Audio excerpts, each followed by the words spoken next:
Well, thank you very much, James. I'm delighted to be here. I see some familiar faces and names. So that's very, very exciting. And also, James, if you can kind of help be the timekeeper for me to make sure. I have a tendency to talk a lot, uh, something I do very easily and can go, but I'll try to make sure I'm mining the time really quick. So welcome everybody. How many of you, let's see if you can, I don't know if you can, got to see about, I'm used to seeing a big hand raising thing there. How many of you have been through the main ScaleUp program? There you go. Where do I hear this? Okay, so how many of you, if you can chat in, if you've been into the ScaleUp program, the main, like the 10-week or 12-week version. I see Daryl's there, Terry Shipman, yes. Just so I can kind of get an idea of how many of you have gone through that. Okay, so Jennifer has, Ben has, yep. Anyone else? I know Teresa has. I see Teresa there. Susan has, yes. All right, so maybe a handful. How many of you have gone through the one of the smaller scale-up programs, like the Build Your Market or the Financial Mastery or the Business Tune-Up? If any of you have gone through that?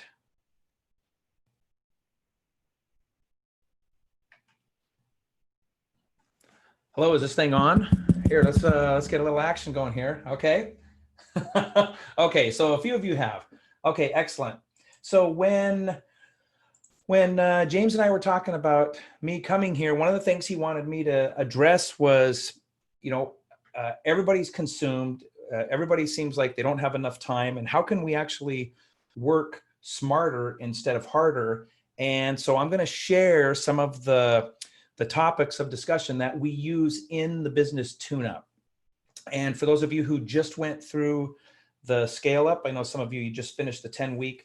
We touched this in here, but I'm going to take a little bit deeper dive. So do any of you, I know from personal experience myself as a business owner. So really quick, if we haven't met before, I started in business in the early 1990s. I know I'm kind of dating myself. I was in retail for 15 years. Then I became a business coach, and I've taught years of business planning, startup growth planning, etc. So everything that I teach and go over is from the experience of a business owner. I'm an entrepreneur first, and then an instructor second. It's like I like to say. But how many of you, go to bed each day thinking, wow, I just didn't have enough to do in my business today. I just wish I could have more tasks to complete, right? None of us do that. None of us do that. As the business owner, yep. We all wear all the hats. You've heard that many times before. So how can we get some of these things off of our plate? And there's a difference if you're a one-person operation versus if you have employees. If you have employees, can you type in, just say, I have employees? I just want to get an idea of how many of you actually have employees. Okay, Ben has 12, okay. Daryl has a few. Denise, okay. Okay, so a few. So I'm just going to kind of, I'll see if I can address both sides. So Diana, okay, excellent. So the way that we work smarter or harder, I'm gonna share one thing that I want you to write this down. If any of you have gone through my training, you've heard this 100 times, so forgive me. There's a difference between working on your business and in your business. That's number one, and it's really simple. It's just a simple little phrase, but it's quite profound. Working on your business is the things that you're doing to develop your business, to grow your business, to plan it, and looking for opportunities. Working in your business is when you're doing the work, answering the phone, invoicing the clients. It's all the work that has to be done in the business. And the reason this is fundamentally important is if we do not take time to develop an infrastructure for us to free ourselves then we're never going to be free. So I guess lesson number one, if you want freedom in your business and you want more time in your business and you want to be able to take a vacation, get away, then you have to create that. There's no simple fix around there. It's kind of like saving money when, we all know that it's important to save money, but if we don't do it each time, then we're going to end up with nothing. So working on your business. So one of the first things to free yourself is to make a list of all the different tasks that happen in your business. Hello, if you've just joined us, and this is the condensed version. I highly recommend you take the tune-up where we'll do this together, just to give a little plug for the tune-up program. But seriously, it's to make a list of all the things that you do in your business.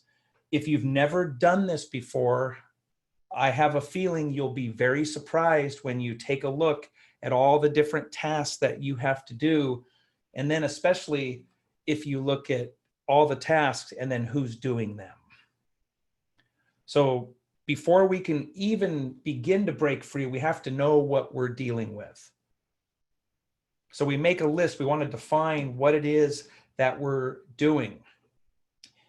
And I want you to think of finance. What are all the things that happen in finance? What are all the things that you do when you're selling your product? For some of you, you may sell something over the counter. It's really easy. For others, you may have to have multiple appointments and work with individuals in order to create a sales cycle.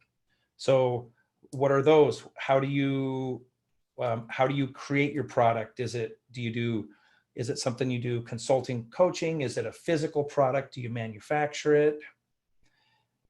Okay, so we want to take all these and list all these tasks down. And then next, we want to define who does all these tasks. So I like to look at every single one of them and see, is there a way, first of all, I can eliminate it? And if you can't eliminate a certain task, can you delegate it if you have employees? And you may or may not, but also, can you automate it?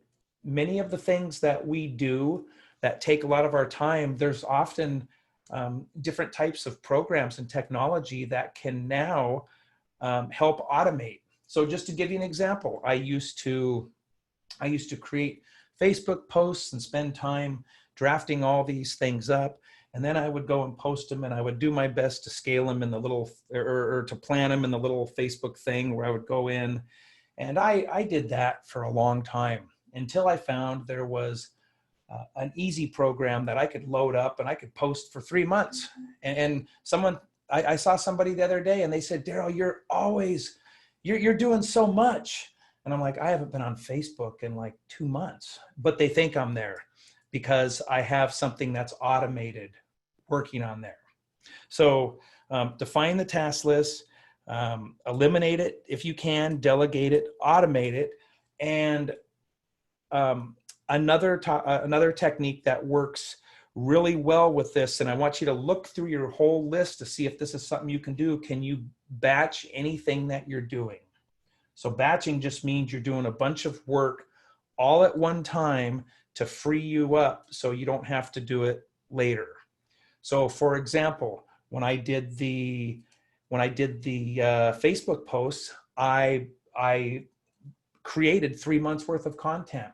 I have almost 40 weeks of podcasts recorded. So I like to create things and then let them go. And I learned this from a gentleman. I was at a leadership conference and I met this guy, John Lee Dumas is his name. He runs a podcast called Entrepreneur on Fire. You may have heard of it. It's a very famous podcast. If you want to be a guest on his podcast, it's $5,000. That's the level he's at. And he does a podcast every single day. And I asked him, I said, how do you find the time to do that? He says, I create all my podcasts in 2 or 3 days. I do them all. I start early in the morning and I work late at night and I have them all booked. And then all the content gets sent to a team and they edit it and they post it and do it for me. So So let's see, what program do you use to automate Facebook? I use a program called RecurPost, and there may be others that are better out there, but RecurPost, it's a fairly simple program, and there's a free version. I have the paid version that's $25 a month, and I can post to multiple platforms. I can post to LinkedIn, I can post to Facebook groups, Facebook pages. And Ben says Hootsuite is another one. I've heard of them. I've just never used them. There's probably a dozen of them out there. But I just wanted to give you an example of one automation tool that if you set that up, it can benefit you. But the reason I wanted you to list all of the different things that you do, first of all, is we often do not know what we're dealing with until we can see it listed in front of us. We do so many things that are automatic, and once we have a chance to see them all, then we can see, is this something that we can get off my plate? Another key component of the tune-up training, and it's the next topic that I wanted to mention, is systems. For those of you that know me, you know I'm a systems person, and a system is simply any type of process, procedure, course of action, anything that when you follow a sequence of events, it produces a consistent and a standard result.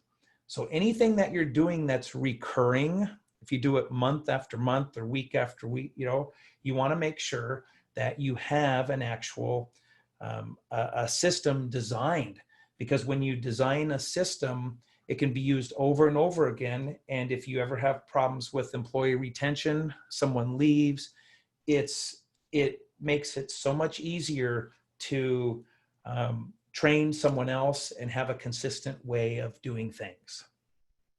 So when you have a system for doing something and you have it scheduled where it's recurring at the same time each week, then what you're doing is you're able to be more efficient and get more things done in less time.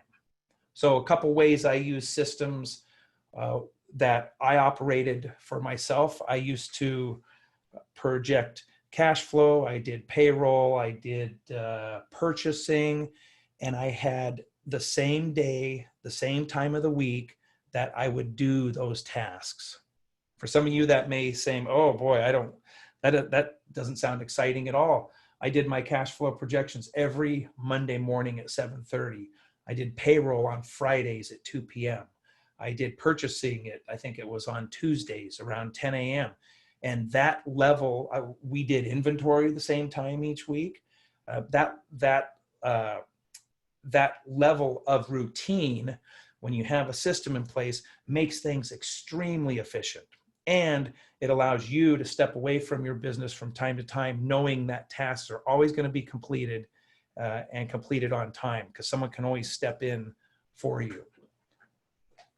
Not losing anyone, am I? Used to seeing hands and faces and all of that. Are you still there? All right, Ben. Thank you. Curtis is still here. Okay. Just want to make sure I'm not losing anybody. Who has a hand up? Someone has a hand up. Jennifer has a hand up. Can I take Jennifer live, or let's see. If your hand's up, Jennifer, if you wanted to ask a question. I was just saying I'm still with you. Oh, that's all. I'm sorry. I'm a little slow today. Same. Okay. Okay. Yeah, excellent. So with this in mind, I'll just give you a few more examples. I'm a one-person operation, and I'm a coach consultant. I've been doing this for a while, and I have a few of my own programs that I do. I use a virtual assistant. I don't have employees, but I use a virtual assistant for very specific tasks that I've hired. I outsource using different programs. I use automation. As I mentioned, RecurPost is just one example. So I look for it. The very first thing I want to do is always look for the task. Is there something I can do to eliminate it altogether? Because if we can get rid of something that we don't have to do, if there's someone else doing it that we can outsource it to, that's all the better. If it has to be done in-house and we have employees that can do it, then how can we train them to, deliver us consistent results? And that's where the systems come in. Or is there something that's being done that can be automated? So the virtual assistant, yes, that's a human, Daryl. That is so a virtual assistant. The person that I use, she was an administrative assistant for years, or an executive assistant, I think is the proper term. And then she eventually went out on her own and just went virtual. So she does, some of the things she does for me is she follows up with sales calls. She enrolls people in my program. She submits paperwork, some of the tasks, maintains my contact lists, those types of things. So what types of tasks, Curtis, was that in regards to the administrative assistant or the virtual assistant for the tasks? Yes. Okay. So that's what I was just mentioning. So phone calls, answering phone calls. Matter of fact, I have one line that it's actually a Google phone number that I use as a business line. The only place people can find it is if it's online on a website.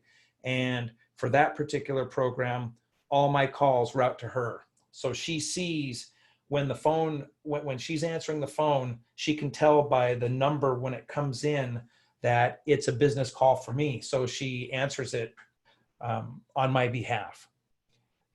So that's really nice. So she does the follow-up, primarily administrative work. I have a CPA that I use QuickBooks Online since I'm a one-person business. It's not a lot of work to keep my books updated, but my CPA actually keeps the accounts up to date and files all of my taxes, L&I, etc. So I have that off my plate as well.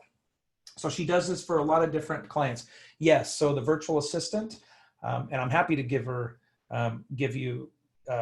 tell you who she is, put her contact information in case you're interested. She does different things for me and different clients. For some clients, all she does is answer their phone or check their emails. For others, she helps with organizational type of things.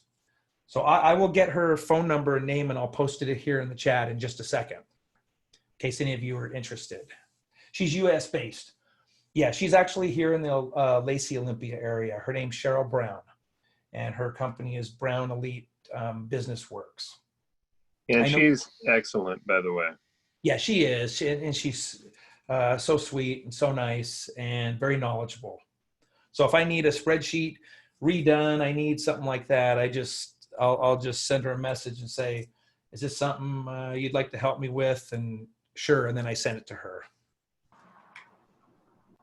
Yeah. So I would love to use a few minutes for Q&A to take these topics. I know they may sound simplistic in nature, but they really can have a profound effect on your business. And I would be interested if some of you have some examples or you have some questions on how you can get something off your plate and maybe how we can automate it or develop a system for it. So I guess one of the first ways to begin is there any particular area, if you're looking at your task list, that it seems like you're constantly caught up doing this type of work and you would love to free yourself from that? Any of you fit in that scenario at all? And hey, George Sharp just joined us. Hey, George. And Cinnamon's here. Excellent. I'm seeing some names I recognize. Accounting. Hey, Daryl. All right. Hey, George. So Curtis, do you want to go live for a minute, Curtis? And you don't have to show your camera if you don't want to. That's okay. Is your mic working? If you can unmute yourself. Oops, I don't have that kind of control. Oh, okay. Well, okay, I was just going to ask a little bit more about your situation, how many people you have, what kind of program you're using, because maybe there's someone that you can outsource what you're doing to. Okay, there you go. Are you going, or maybe you're moving things around. So desktop QuickBooks. So for example, if you have desktop QuickBooks, and nothing against desktop QuickBooks, but it's more difficult for someone else to do that because they can't get in and see unless they're dialing in. But it can still be done. So when you get that set up, I'll go back to you, Curtis. Love to hear a little bit more about your situation. Like to find someone in the Puyallup area for 48 hours a week. Is that to come in and update your books? Or are you looking for someone with more of a, for more of the CPA type help over looking at things? You need data entry?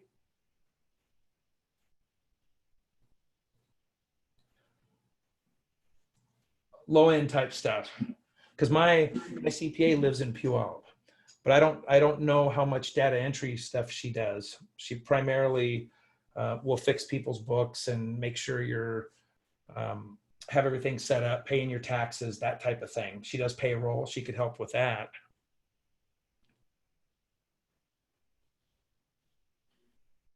So anyone in here, I'll come back to you, Curtis. Anyone in here start to create a task list while we're here and you're looking at it and see some things that you would love to get off your plate? Hey, Daryl, can you hear me? Yes.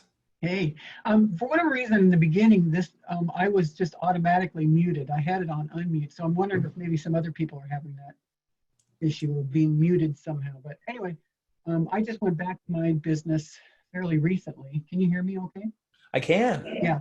And it's just becoming, due to, a lot more interest on my end, it's becoming active again. And, is this with your beads, Susan? Yes, it is. Yeah. Excellent. Excellent. And it's beginning to pick up pace and stuff. So far, I'm going to write this task list again. And so far, it's well within my means to control on my own, but I can see some ways that I could, in the future, either delegate or automate and stuff. But I'm still kind of at the beginning again, Daryl, honestly. Okay. So I was glad to see that you had this today, because I'll probably get in touch with you here in the near future. All right. Yeah. I'm really excited to see you on here. I'm really delighted that you're moving back, getting your business going again. That's exciting. Yeah. And it's really weird to see a side view of you and then see my face on the screen in your picture. You know why that is? Because I'm in school now, 100% online with Western Governors University. And you have to do your exams, you have to have this little camera. And so it's attached. I think if I detached it, you would see me the regular way. But they have to watch you taking your exam. See? So it's on this little camera. Well, really nice to see you. Yeah, thank you. So I'll just take this up a notch. I'm still doing okay on time, James. So for those of you, several of you you mentioned that you have employees. And I know for those of you that went through the recent ScaleUp training, you've heard me mention this, but I'll just mention it to the rest of the group here is, I start off with the task list, and when I'm organizing it, when I have employees, I create what's referred to as an organizational chart. Many of you have probably seen an organizational chart before, especially if you've worked for large organizations. But even as a small business, the organizational chart is simply a graphical representation of what the different positions are in your company. And you should be able to take, if you did make a master task list, you could assign a task to each different position there until all the tasks are assigned.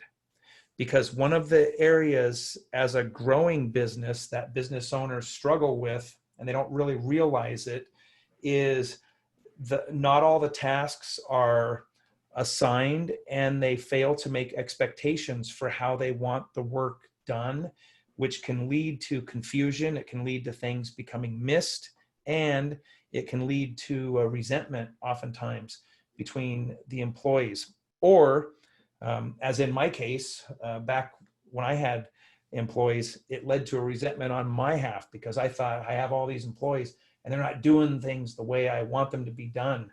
And I spent so much time trying to put out fires and fix things until I realized I didn't have the I didn't have the position set up properly. I didn't have all the work defined, and I didn't have any specific systems set up for how the work was to be done. So once I realized that was my job to work on my business and build this for the company, it wasn't until I started to put these pieces in place that things started to run smoother. And when things run smoother for you as a business owner, that will free up a lot of your time right there, because you're no longer having to fix things all the time. I don't know if that relates to any of you, but it sure was for me.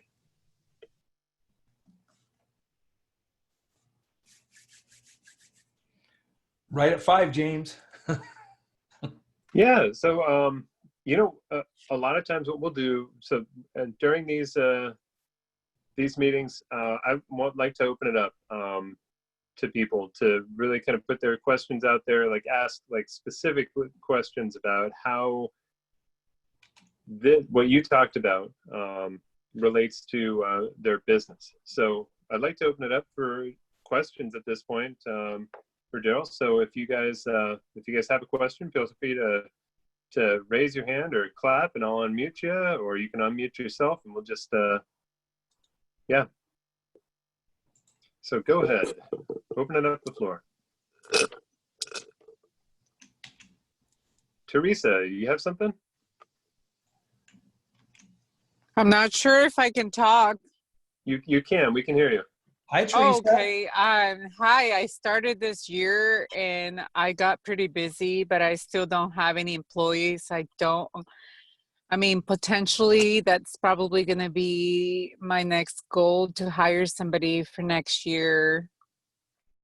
But thanks to the COVID, I want to say that I got to be more resourceful, and the classes have helped me so much to keep myself accountable and to kind of have a vision and stay in focus. So I really appreciate everyone's input, and all the ideas that you guys have discussed in class, and all the classes, not just in one. So, I really don't have, much to say or that I can suggest that I can take off my plate, because I get busy through different times of the year, just enough. I can still manage myself to do that, because I work part-time for a company that I've been doing for 15 years, which is retail. So it kind of takes my mind off my business for a little bit, but it also gives me time to think about, how can I be better at what I'm doing, or what one day is going to be my number one. So. Awesome. Excellent. Yes. Thank you, Teresa. Yeah, you're welcome.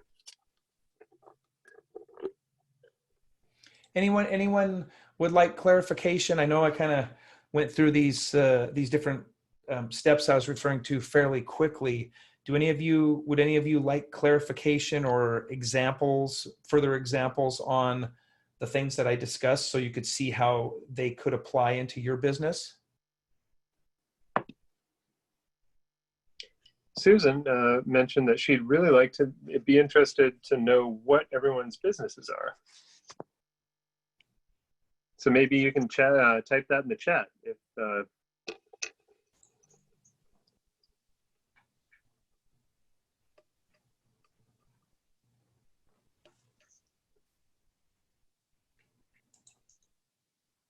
All right, specialty contracts, quick serve restaurant, excellent. Regenerative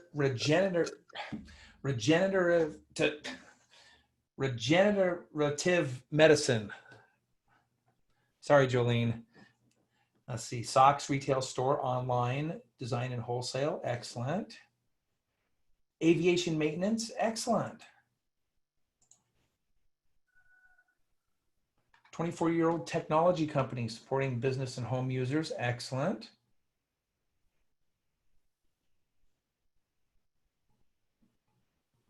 Tags, awards, especially, that's where I recognize the name. Okay. I see names here and I'm trying to put the faces to them. Okay. Handcrafted soap, large quantities, mostly wholesale. Diana, are you in, are you out out in Grays Harbor? No, Long Beach Peninsula, Oysterville. Oysterville. Okay, so we've talked before. Yes. Oh, nice. Okay, great, great. And Susan's bead shop. Yes, absolutely. Restaurant. Cinnamon, where's your restaurant at?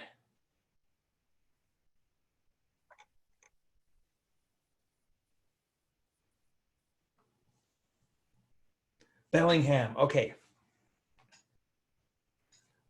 Nice variety, and we're seeing the inside of George's car. Oh.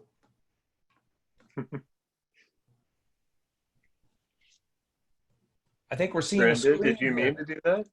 What's that? I wonder if Brenda meant to do that. I think we're seeing Brenda's screen. Maybe not. I shut it off. I think it was a accidental type there. So, you know, maybe one of the things that'd be cool to hear as well is what are some of the systems that you guys currently use in your business? What are some of the things that are working well for you? Because this is a mastermind. It's not just you know, an instruction by Daryl, but if we can hear some of the examples of things, you know, that would also be useful to others. And can I throw something in there, James, really quick too, while they're thinking of that? Mhm. I'd love to hear if you have some systems like James just mentioned that are working, but also perhaps there's some areas that you could use a system and you don't even realize you need the system. So can anyone who just went through the class tell me what is the telltale sign if you need a system in place and you don't have it? I'm just seeing if anyone retained any of the information from the class. If the task is frustrating, so if you are experiencing any kind of key frustration in your business, that is due to the lack of a system. And that is extremely fundamental. I tell everybody to write that down, tattoo it on your forehead, put it on your refrigerator. If you're experiencing a frustration in your business, especially if it repeats over and over again, it's simply due to the lack of a system. And when you think in those terms, then you can find solutions in the system that can eliminate those frustrations one by one. So when I first started doing this work many years ago, one of the first things I did was I created a notebook or a little spiral binder notebook, and I gave them to all my employees, and I wrote frustrations on the top of it. And I said, anything that frustrates you in this business, I want you to write it down because I want to eliminate them. Oh, and you know what? I should say this too. I think this is fundamental that I didn't mention with my backstory. I was the classic frustrated business owner who was always upset. I was usually upset at my employees or at myself. I couldn't figure things out. And I went from I was 65 hours a week that I averaged.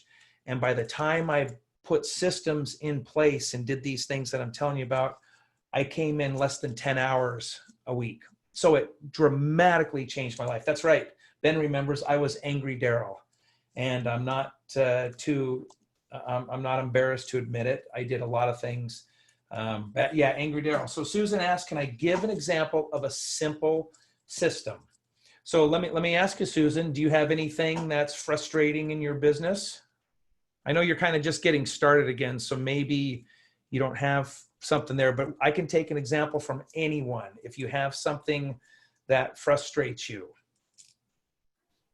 How about because I produce product, I have to track all of the purchases of supplies and also track all of the sales and try to keep everything so that we know where we are. And that seems to eat up a lot of time. Can you tell me how you're doing that, Diana? What programs, what do you use to track the ordering and track your sales? Well, what I'm doing, a couple different things, and that's a part of the problem.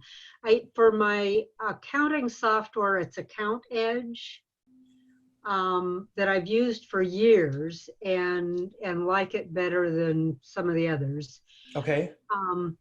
But in terms of keeping track of the inventory on what we've got on the shelves, what we've got available for sale, we're using a spreadsheet. I put sales into Account Edge, but then we go back and also enter them into the spreadsheet that we share between the shop and my office. But it's just trying to keep up on entering all this stuff and reconciling the credit cards and the bank accounts and all of that.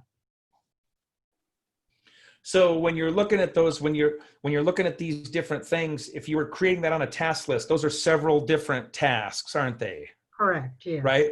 Reconciling is a task on its own. It fits under accounting, but it's a task.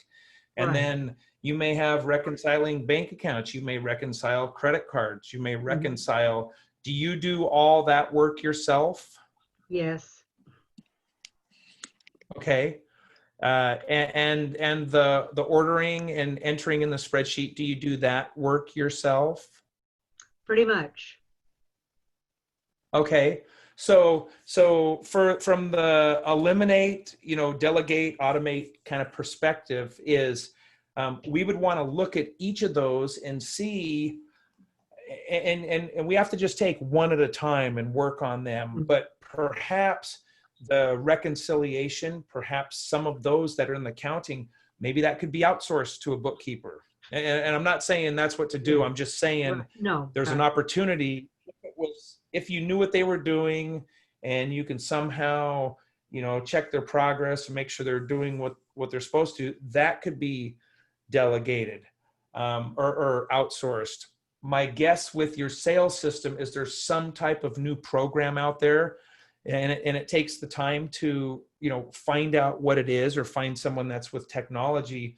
But I bet you there's something that could speed up that time. I can remember when I created something for my CD store and I started using barcodes and started scanning things, and it started saving a lot of time. So I have a feeling there's some opportunities in there. Without looking at it and going through, I wouldn't know what to recommend. But if you approach it and say, okay, I want to get these things off my plate, I'm going to first start with the accounting, and you get that one going. Then what's the next one I can work on? And I do it by level of frustration. That's what I used to do. Level of frustration and impact on the bottom line of the business. Because imagine, Diana, if there's something that you could do to help automate that process, you may save, imagine if you save 3 hours a week, 5 hours a week, what that would do over the course of a year. It would have a profound effect on you not having to do all that extra work. So a purchase order system, and there may be a new accounting system out there that can help you do both of them. So many things have changed in the last 5 years. I mean, especially it seems like there's more and more software programs out there, apps on your phone, things that are happening at a record pace. I have a feeling there's something that would really be beneficial for you. Okay, thank you. Yeah. Do you have employees, Diana? Yep. Well, and they're doing mostly production. So I was in the office today and they were out making soap and wrapping soap because we've got a big order to ship. Okay, so are your employees more production employees? They kind of help with the making of the soap and the packing. They're not really administrative personnel. That's my guess. That's you. Okay. And you've been doing this a long time, haven't you? Yes. Okay. Yeah. So, that's why I like to use an organization chart. It's just a simple tool that can be used to lay out all the tasks and see who's doing what, or defining what's possible. Because if you're doing something the same way you've done it over and over, what happens is we get complacent and we get comfortable with it, even though it may not be may not be giving us the exact result we want, or it may not even be efficient, but people can do the same thing over and over again because change can be difficult, and finding something new can be difficult. And so fortunately, there's people that, there's people that specialize in technology. And even I think, where did he go? There's James. I saw Sean on here. I don't see him.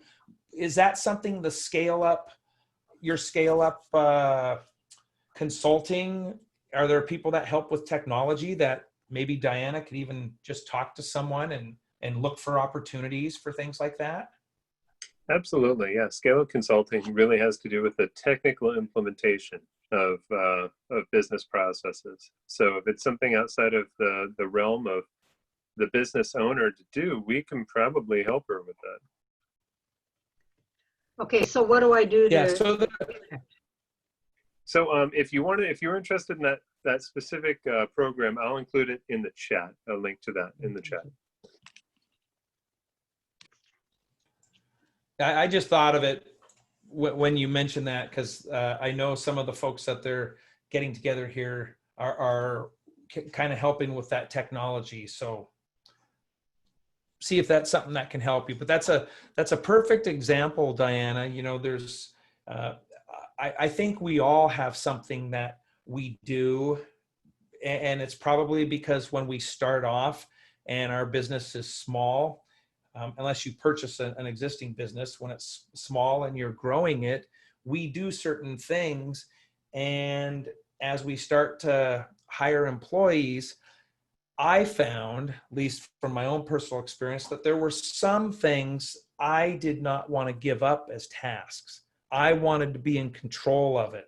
And it wasn't so much an ego thing. It was more of a fear that if I give this up and turn it over, it's going to get messed up. No one's going to do it the way I do it, blah, blah, blah, all these things that I had in my head. But that's really the incorrect mindset, because if we want more time, if we want more freedom, if we want to work smarter instead of harder, we have to leverage either people doing things for us or technology doing for it. It's getting more things done through other people. And so I had to eventually learn that, okay, there's things that I like to do, things I do really well, but if I want to take a 2-week vacation and never have to call back to my business, someone else is going to have to do that work.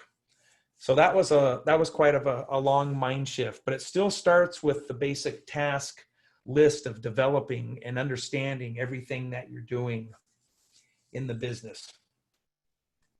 Oh, so James just looks like you just put the ScaleUp Consulting link there. Great, thanks, James.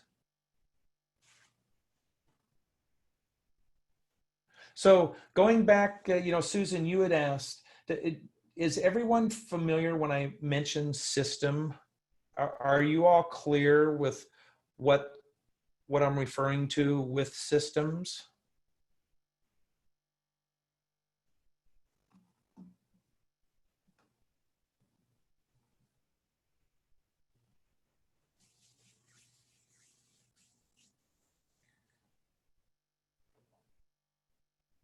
We're a brand new company, and so I have no idea. I mean, systems, I know what, like in general, broad terms, what a system is, but what you're talking about, systems, this is my first Scale Up series, so. Awesome. Well, thank you for not being afraid to break the silence and speaking, Jennifer. And I scrolled back up, so it says you're in aviation maintenance. Huh? Where are you located at? On Whidbey Island. Excellent. Okay. So you're brand new. Is the company brand new, or you're just brand new as an owner? Correct. My husband's been an aircraft mechanic for 25 plus years. However, we've just decided to kind of branch out, and he still works full time, but we're hoping that this is something that we can transition into this business and that it could sustain us. Okay. So Okay. And what can I ask what your role is in the business? you bet. So he turns the wrenches and this gal does everything else. Okay. Okay. So here I am. at the yes, no, and I appreciate you being here. Thank you very much. A system at the basic level, you may have heard a process or a procedure. I kind of use those terms loosely, but to me, my favorite example of a system is baking a cake and using, so let's say we want to make a chocolate cake.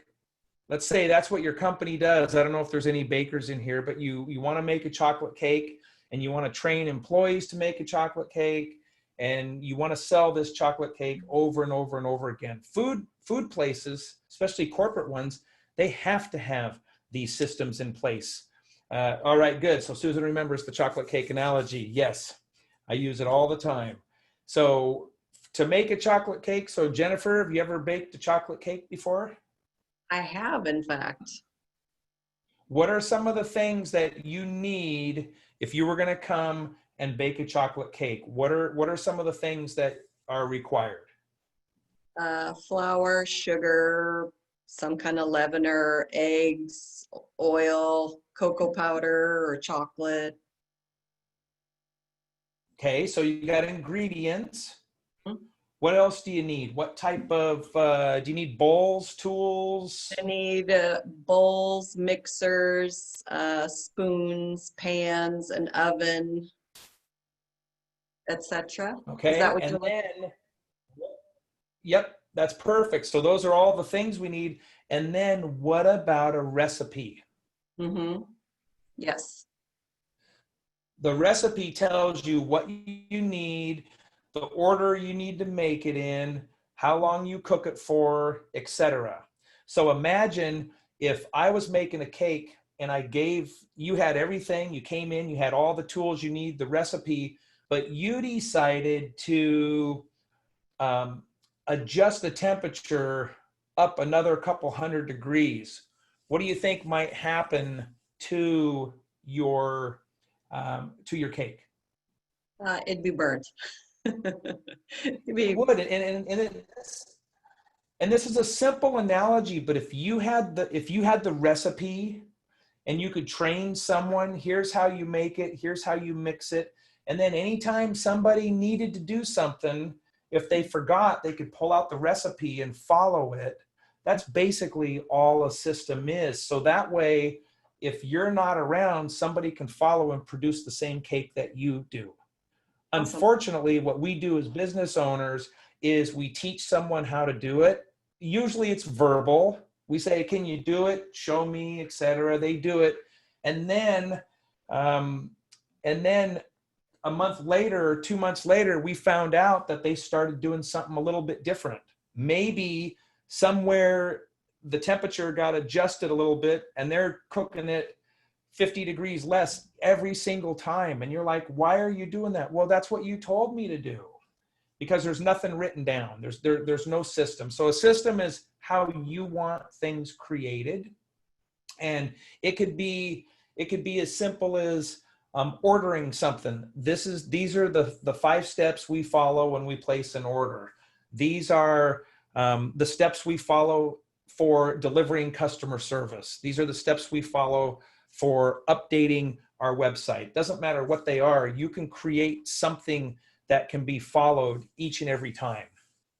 Okay. But it's up to us to create that.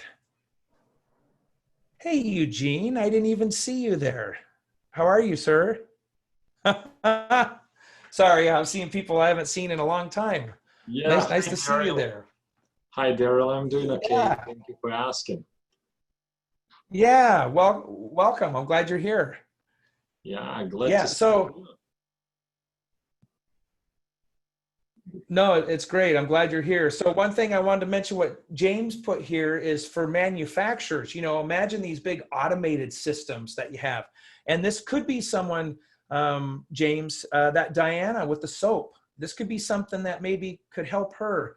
There's an organization that James can tell you all about. They come out and they help manufacturing businesses design systems so they can be far more efficient and produce more. They have some really cool programs that they can come out and help automate. As well, they also provide safety systems too. So I mean, like, you know, if you're looking for a safety consultant or you know, industrial hygiene scenario, then that's another resource for them.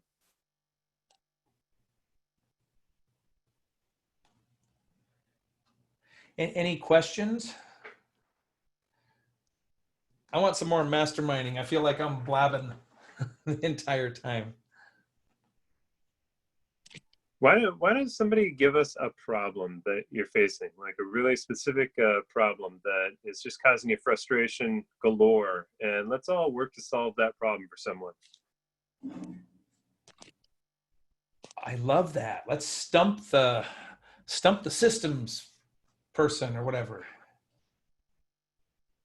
So what? Okay, so while you're thinking of it, what is an example of a task you were doing in your business that you eliminated? Well, usually what would happen is the task would be eliminated primarily because it was combined with something else.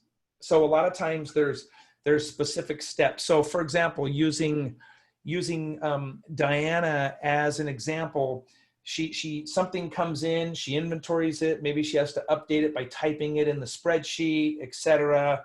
And then it goes to the next phase. So an example of a task was like, ooh, I really don't like doing that. So what can be done to help eliminate this? And so and I'm using just an example for my case, I created it was a database and I was able to assign barcodes. And so I could scan. Matter of fact, I remember when I did that, I used to do a physical inventory and I would have to key everything in. Well, then I just started going through and scanning, and it saved a lot of time. So that eliminated that one task of data entry. Hope that makes sense, Daryl. A lot of times there's things we do and we find out we can get a new program, like a software program, and it can eliminate like 2 or 3 things we're doing because now there's a new way to automate it. And for me, the challenge is there's so many programs and so little time. So, you know, that can be time consuming, just researching what types of programs that are out there. Let's see. So yes, like posting separately. That's right. Posting separately to all that. I used to do that. And then I found something that can do it. And for me, I love posting things when I don't have to do it. Like I just set it up and it's done. That fits it fits me very well. Let's see, how to handle all the unemployment requirements. My employees are part-time now due to the reduction in work. ESD is very, well, I don't have a system for how to deal with unemployment people. But Diana, I have a contact. So give me a call. Again, I put my phone number up in the top box there, and I can hook you up with somebody that you can talk to directly about ESD problems. Wow.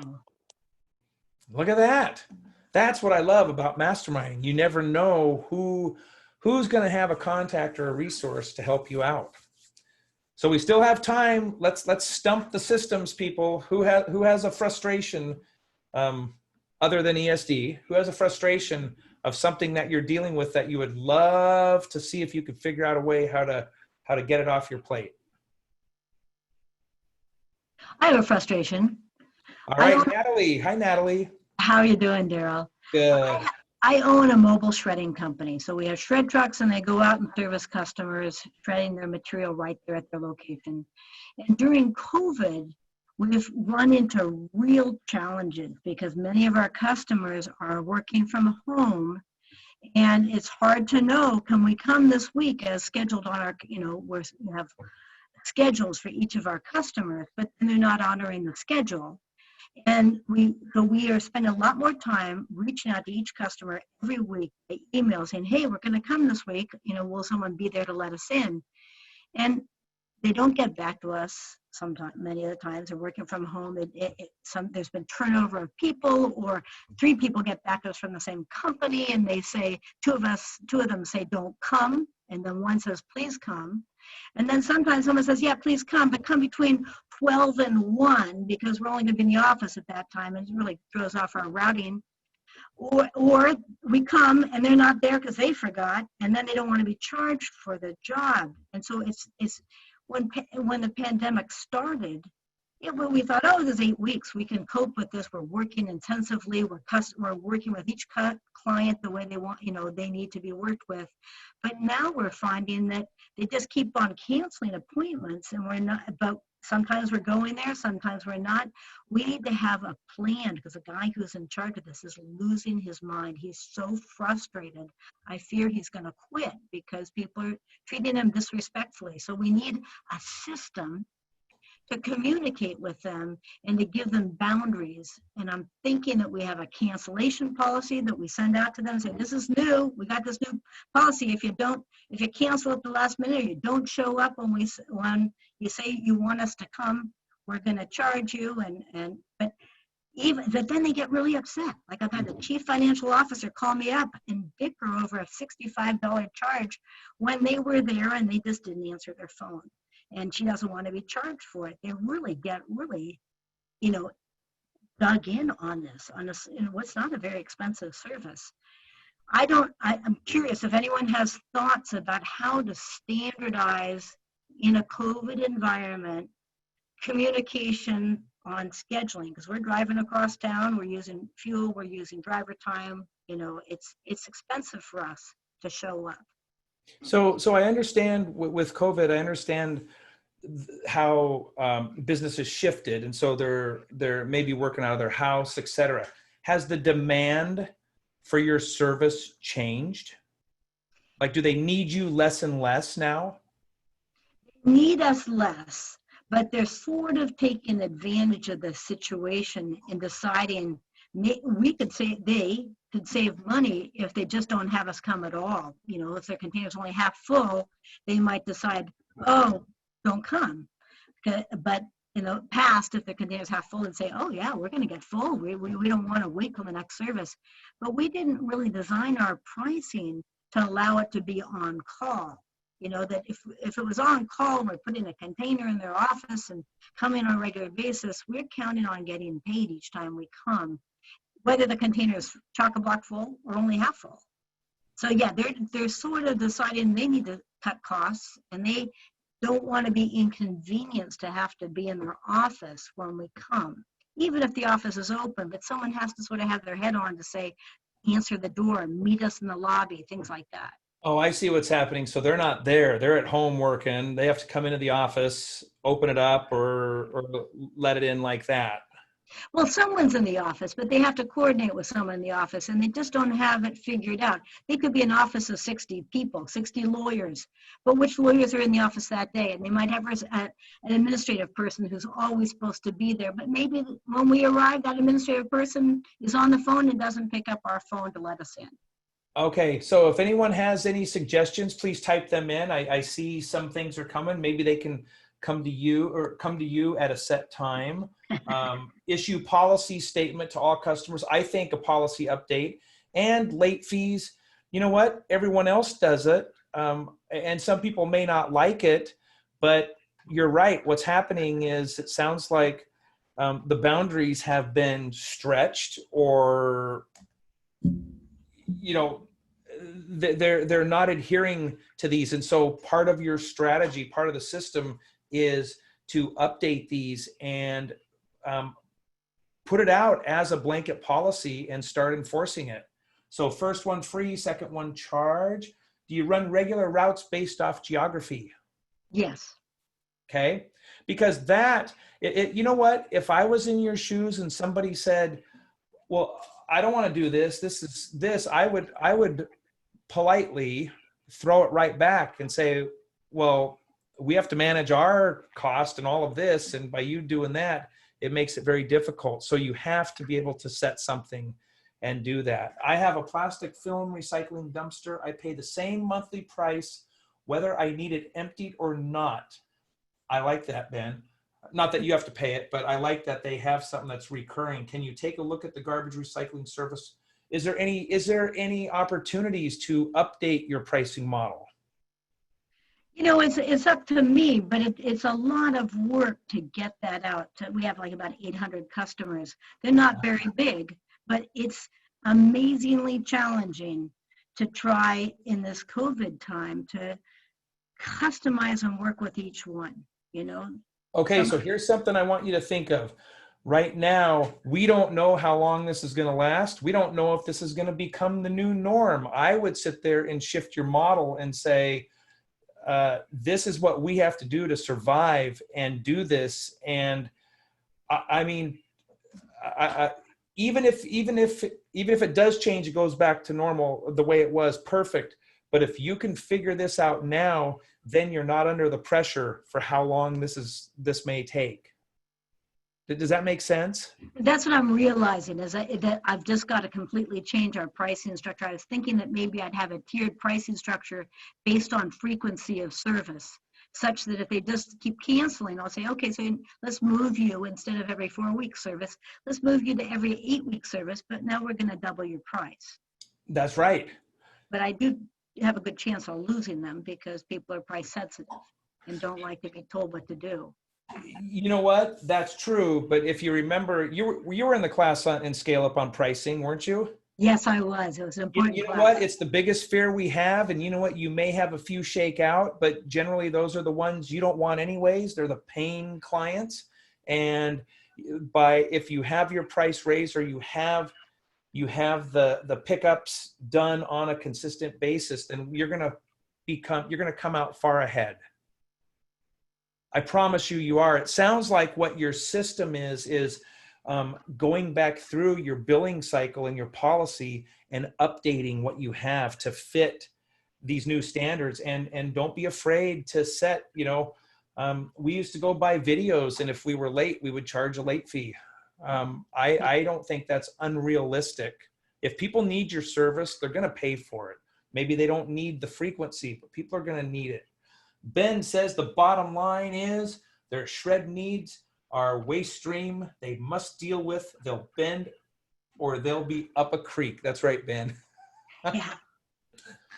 And I mean this in a nice way, but you know what? You seem like a very nice person, and I want to make sure, when people are not adhering to boundaries, oftentimes to be nice and to be, we don't want to lose customers. Then we can create a situation by accident that people can start walking all over us and beating us up. And I'm not saying that's what's happening, but I don't want that to happen to you. I think it's starting to happen. I think that's why my employee is so frustrated, is he doesn't see an end in sight. And this customer is king thing is getting old. And, Yes. And it does feel like we're doing 90% of the effort, and they're not even doing the 10% to show up when we're scheduled to visit. Yeah. So James put the subscription service. That's how I would certainly do it. Have it whether they have one can or no cans. And do you have a lot of competition? You have 800 customers. That's a lot. I am the smallest out there. One of the smaller ones anyway.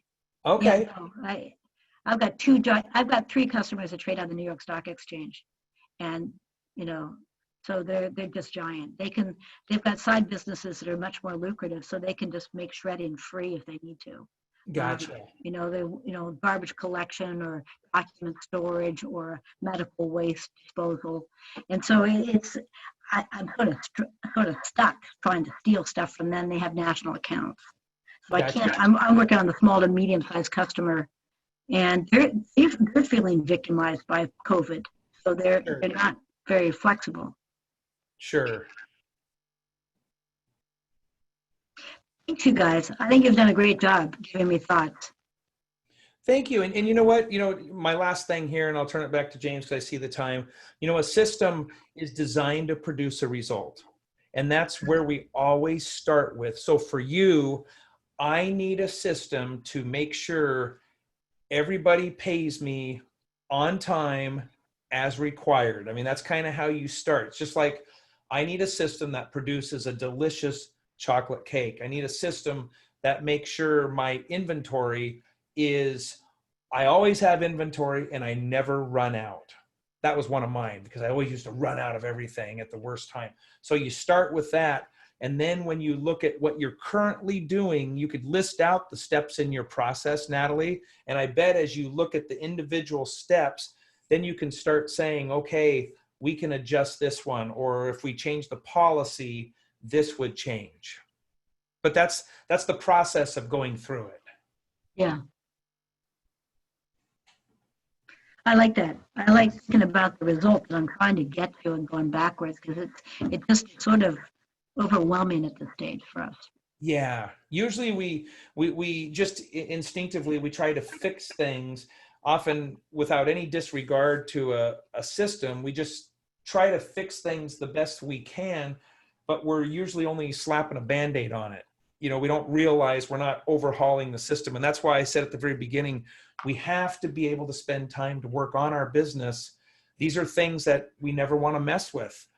You know, we would rather pay someone or find someone else to do. But if it's your business and you want to have the results you need, it's your responsibility to make sure that the systems are set up. You may have to hire someone to help you build them, but it's up to each of us to do it. And that's the only way we can truly break free in the long term.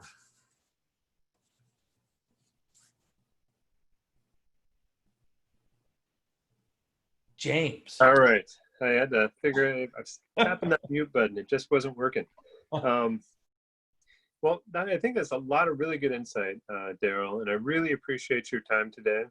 I'd like to encourage anybody with any questions to reach out to me. You can reach out to me directly. I put my phone number in the box. It's 360-464-6051. About any of the resources that I've listed in there as well. If you just need somebody to bounce ideas off, you can call me, or and I can also bring in Daryl if we need to, right? So so I thank everybody for showing up today. We host these every second Wednesday, so just mark that on your calendar. Every second Wednesday of the month, it's a different speaker, a different mastermind from 4:30 to 5:30. And I look forward to seeing you guys all at the next mastermind. Thank you. Thank you a lot for allowing me to come and speak, James. Really appreciate it. So nice to see all these familiar faces, and some of you I haven't seen in a long time. So it just warms my heart. So thank you for letting me be here. Awesome. Well, hey, take care of you guys, and we'll see you next time. All right. See you later.